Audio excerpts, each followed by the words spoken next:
of Glaxnimate into Kdenlive. Usually in the project bin, when you do a right click, you can see this create animation, and when you click this, you can see it's asking you to create a path. I already created the path here, but if you don't have that, this is what you can do.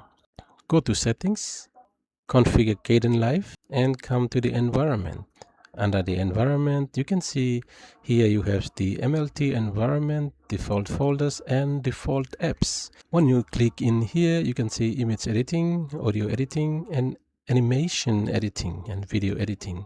So in the animation editing, you can click on the change here, and then this little pop-up box coming up here, you can click on the open file dialog here to go in, and then make sure to download the Glaxnimate from the website. If you're using Windows, don't install it from the Microsoft Store. You have to download straight from their website. So here you go to Windows, and then you go to Program Files, look for Glaxnimate, open it, and then you go into bin, and in the bin look for the execute file, and here is the execute file.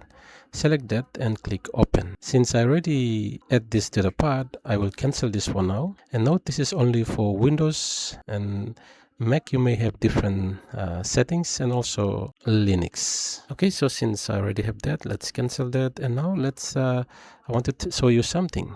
Now here, if you go to create animation, you can see animation duration. This is very important, because if you don't do this, you can see this is only like less than a second, 0.5. So if you want to increase this, come here and type in that. For example, if you want to add 10 seconds here, you can type in 10 seconds and then change this to 0.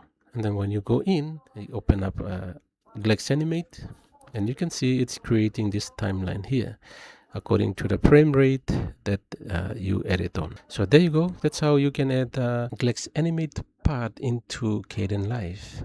Thank you again for watching.